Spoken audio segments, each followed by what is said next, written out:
Dear students, कैसे हो आप सभी लोग। मैं आपके अपने यूट्यूब चैनल ITI विज़न पर आपका हार्दिक स्वागत और अभिनंदन करता हूं। तो डियर स्टूडेंट्स, यह इलेक्ट्रिशियन ट्रेड थ्योरी का फर्स्ट ईयर का सेकंड DPP है।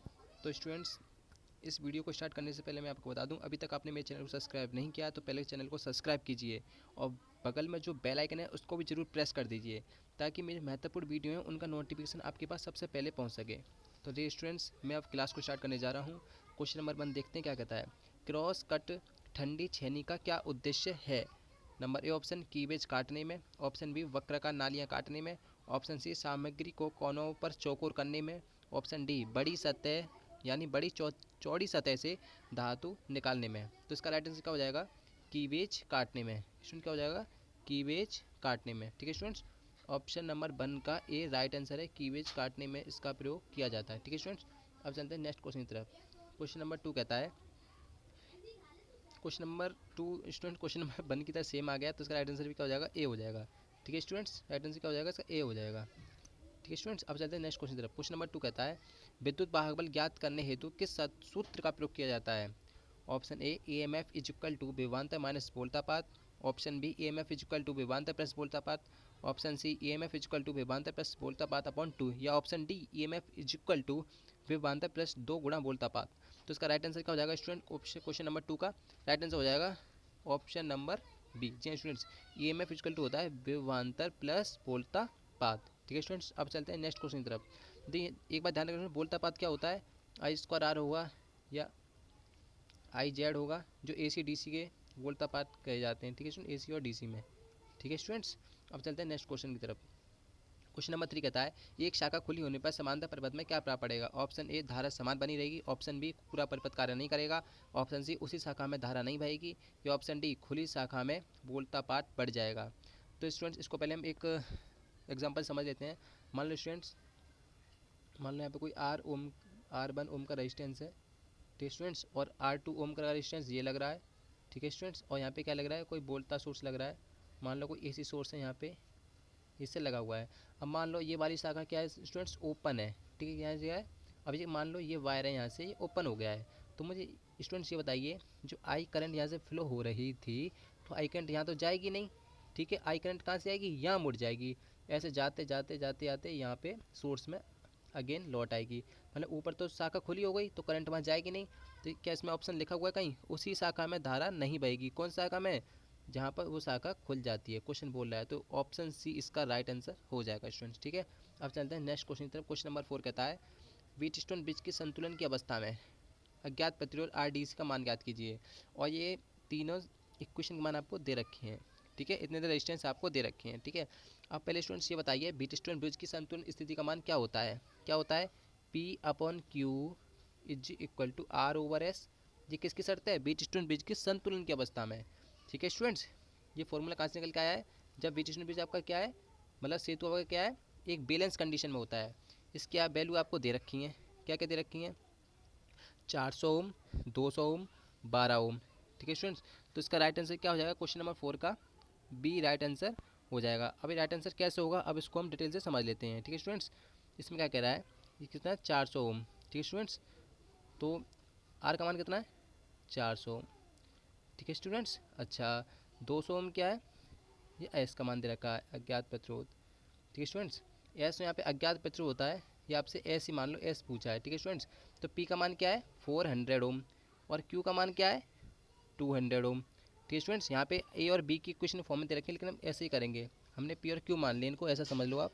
एस का मान आपसे पूछा है। अच्छा, आर का मान कितना है स्टूडेंट्स, आर का मान है 12 ओम। ठीक है, एस आपसे पूछा है। ठीक है स्टूडेंट्स, अब मुझे बताइए, डबल जीरो से डबल जीरो यहाँ से कैंसिल, 2 2 जा 4 और 2 6 जा 12, तो एस अज्ञात प्रतिरोध का मान कितना आ गया, 6 ओम। ठीक है स्टूडेंट्स, तो इसका राइट आंसर क्या हो जाएगा, ऑप्शन नंबर बी। ठीक है स्टूडेंट्स, अब चलते हैं नेक्स्ट क्वेश्चन की तरफ। क्वेश्चन नंबर 5 कह रहा है, ओम प्रति डिग्री सेंटीग्रेड में प्रतिरोध में परिवर्तन को कौन सा परिभाषित करता है। कौन सा प्रभावित करता है, मतलब कौन परिभाषित करता है इसको। क्वेश्चन नंबर 5 का राइट आंसर क्या होगा, ऑप्शन ए तापमान प्रभाव, ऑप्शन बी तापमान के नियम, ऑप्शन सी तापमान नियतांक, या ऑप्शन डी तापमान गुणक। तो इसका राइट आंसर क्या हो जाएगा, ऑप्शन नंबर डी। ठीक है स्टूडेंट्स, आपने फॉर्मूला पढ़ा होगा, R is equal to R0 1 plus alpha T. ठीक है स्टूडेंट्स, अब यहाँ पे जो एल्फ़ा है ना, एल्फ़ा इसको क्या कहते हैं हम, टेम्परेचर कोफिशिएंट, जिसकी यूनिट क्या होती है स्टूडेंट्स, आपको क्वेश्चन में दे रखी है। एल्फ़ा की यूनिट क्या होती है, ओम प्रति डिग्री सेंटीग्रेड, ये आपको ऑप्शन में दे भी रखा है। ठीक है स्टूडेंट्स, ये रहा ओम प्रति डिग्री सेंटीग्रेड। ठीक है स्टूडेंट्स, तो ये कौन परिभाषित करता है, तापमान गुणक इसको परिभाषित करता है। अब चलते हैं नेक्स्ट क्वेश्चन की तरफ। क्वेश्चन नंबर 5 कह रहा है श्रेणी परिपथ में प्रतिरोधक R2 में वोल्टापात का मान ज्ञात कीजिए। जी हाँ, वोल्टापात जो आई स्क्वायर अभी आर मैंने बताया था लॉस होता है, किस में पूछ रहा है, R2 रेजिस्टेंस में पूछ रहा है। तो ठीक है स्टूडेंट, R2 रेजिस्टेंस में वोल्टापात का मान पूछ रहा है। इस क्वेश्चन को आप कैसे करोगे, ये आप स्वयं करना है आप क्वेश्चन को। इसमें क्या है, ये किस क्रम में लग रहे हैं स्टूडेंट्स, किस क्रम में लग रहे हैं, बताइए बताइए, सीरीज़ क्रम में। और ये किस क्रम में लग रहे हैं, सीरीज़ क्रम में। तो इनका टोटल आप, इसका टोटल क्या हो जाएगा, R बराबर क्या होता है, R1 प्लस R2, इनका टोटल निकाल लो आप। फिर इनका टोटल निकाल लो, इसको R0 मान लो, इसको R डबल डैश मान लो। ये क्या हो गया, R1 प्लस R2, दोनों सीरीज में आप इनको जोड़ लोगे। ठीक है स्टूडेंट्स, आप इनको दोनों को जोड़ लोगे। ठीक है, उसके बाद क्या करना है, ये फिर क्या है, ओपन सीरीज क्रम हो जाएगा, मतलब इसका टोटल आ जाएगा R और इसका टोटल R आ जाएगा। ठीक है, फिर क्या है, दोबारा अगेन ये किस किस क्रम में हो जाएंगे, सीरीज में, इसको R21 मान लेना, फिर इनको आपको करना है टोटल फिर जोड़ देना है। ठीक है, R1 प्लस R2 से। ठीक है, आपको देखो 50 वोल्ट दे रखा है, तो V बराबर क्या होता है, IR। ठीक है ना, तो आप V का मान लगा के आई स्क्वायर R लॉस निकाल लोगे, किस में, R2 रेजिस्टेंस में। अब चलते हैं नेक्स्ट क्वेश्चन तरफ। इसका राइट आंसर मैं आपको बता देता हूँ। क्वेश्चन नंबर 6 का राइट आंसर होगा ऑप्शन नंबर बी, 10 वोल्ट। ठीक है स्टूडेंट्स, इसको क्वेश्चन को आपको स्वयं करना है। अब चलते हैं नेक्स्ट क्वेश्चन की तरफ। क्वेश्चन नंबर 7 कहता है चालक के प्रतिरोध के व्युत्क्रमानुपाती क्या होता है। ठीक है स्टूडेंट्स, ये क्या है, प्रतिरोध के व्युत्क्रमानुपाती क्या होता है, मतलब जो कोई यहाँ पे कोई नंबर आएगा, एक संख्या आएगी डिजिट, उस वो किसके व्युत्क्रमानुपाती होता है। ऑप्शन ए लंबाई के, ऑप्शन बी रेजिस्टिविटी के, ऑप्शन सी टेम्परेचर के, ऑप्शन डी अनुप्रस्थ काट क्षेत्रफल के। तो स्टूडेंट्स, मैंने आपको अपनी पहली वीडियो में बताया था आर बराबर क्या होता है, रो एल अपॉन ए, बताया था नहीं बताया था, बताइए स्टूडेंट्स।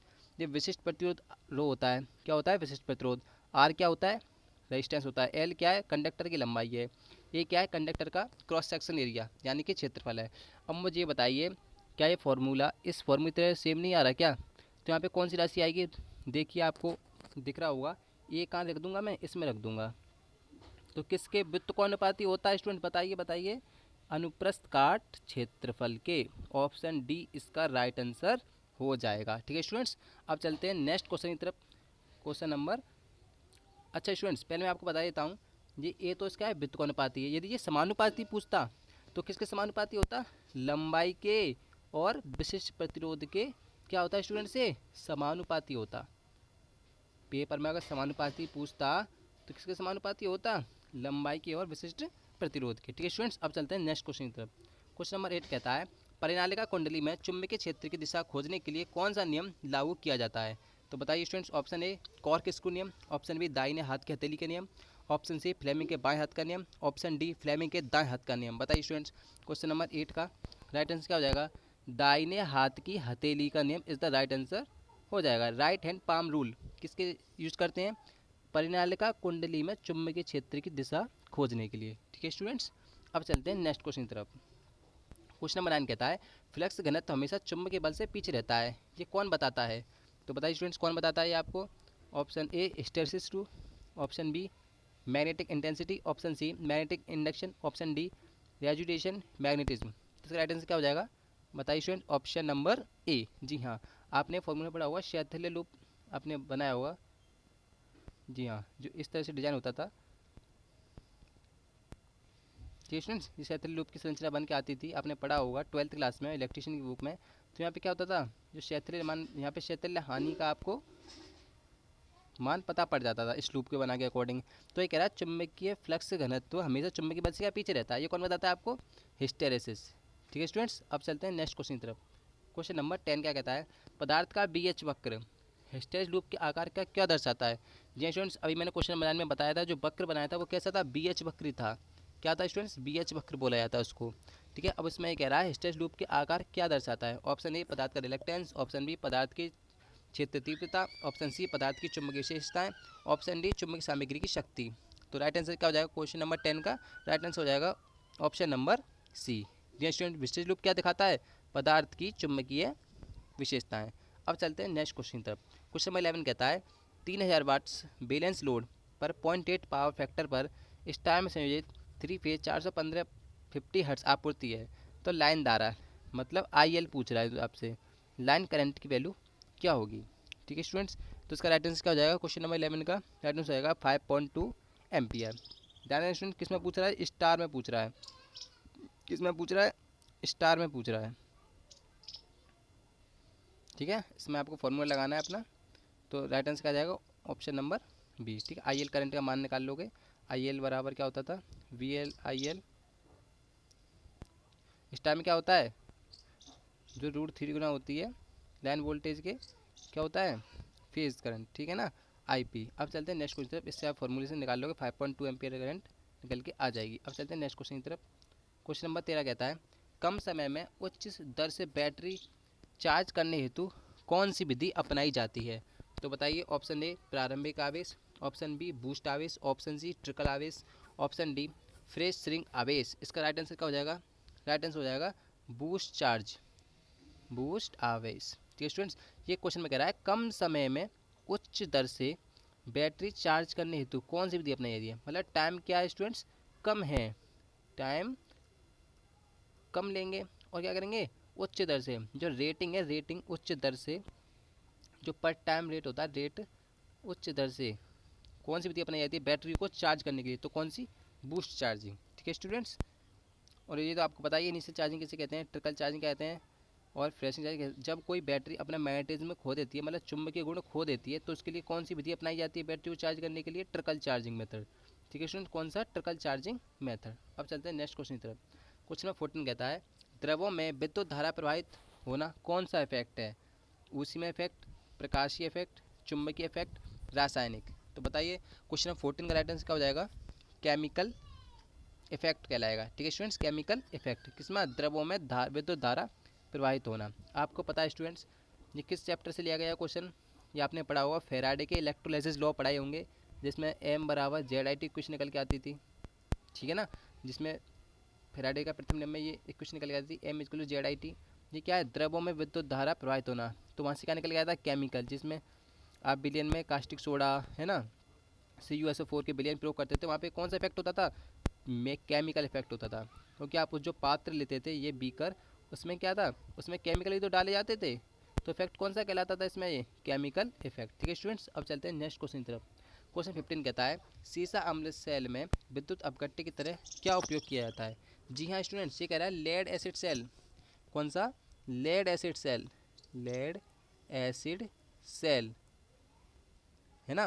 लेड एसिड सेल में विद्युत अपघट्य के रूप में किसका प्रयोग किया जाता था? तो राइट आंसर क्या हो जाएगा स्टूडेंट्स इसका? जी हाँ, तनु सल्फ्यूरिक अम्ल का प्रयोग किया जाता था। तनु सल्फ्यूरिक अम्ल का प्रयोग किया जाता था। लेड का सिंबल क्या होता है स्टूडेंट बताइए? PB होता है। क्या? PB एसिड सेल में किसका प्रयोग होता था? तनु सल्फ्यूरिक अम्ल का। किसके रूप में? विद्युत अपघट्य के रूप में। ध्यान रखना स्टूडेंट, बहुत बढ़िया क्वेश्चन है। अब चलते हैं नेक्स्ट क्वेश्चन की तरफ। क्वेश्चन नंबर 16 कहता है सीसा अम्ल बैटरी में कठोर सल्फेशन दोष को कैसे जाना जाता है?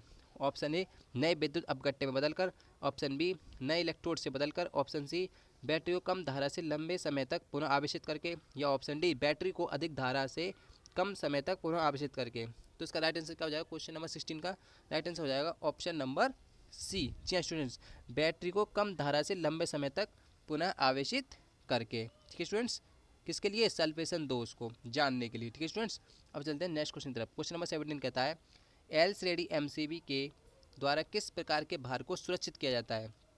जय स्टूडेंट्स, आपने पढ़ा होगा G प्रकार की MCB होती हैं, L प्रकार की होती हैं, बहुत M प्रकार की भी होती हैं, बहुत सारी MCB होती हैं जो अलग अलग लोड के लिए प्रयोग की जाती हैं। अब ये कह रहा है एल श्रेणी MCB के लिए किस प्रकार की लोड को सुरक्षित किया जाता है? तो इसका राइट आंसर क्या हो जाएगा स्टूडेंट्स? मोटर, गीजर, दस्ती औजार या वातानुकूलक। तो बताइए स्टूडेंट्स इसका राइट आंसर क्या होगा? क्वेश्चन नंबर 17 का राइट आंसर होगा आपका गीजर। कौन सा स्टूडेंट? गीजर। किसके लिए प्रयोग करते हैं इसको? एल श्रेणी MCB में किसका प्रयोग किया जाता है? गीजर का प्रयोग किया जाता है। ठीक है स्टूडेंट्स, अब चलते हैं नेक्स्ट क्वेश्चन की तरफ। क्वेश्चन नंबर 18 कहता है इस सामग्री प्रतीक का नाम क्या है? आपको पता है स्टूडेंट्स हर एग्जाम में CBT के जितने भी एग्जाम हो रहे हैं उनमें प्रत्येक में एक ना एक सिंबल जरूर देखने को मिलता है, जो इलेक्ट्रिकल एसेसरीज के रूप में जाने जाते हैं। आपको बताना है ये सिंबल किसका है, बेल पुश स्विच का, यानी ऑप्शन बी किसका है, टू वे स्विच का है, ऑप्शन सी दो ध्रुव वन वे स्विच है, या बहुस्थिति एकल ध्रुव स्विच है। बताइए स्टूडेंट्स, क्वेश्चन नंबर 18 का राइट आंसर क्या हो जाएगा? इसका राइट आंसर होगा option number D, multi position switch single पोल।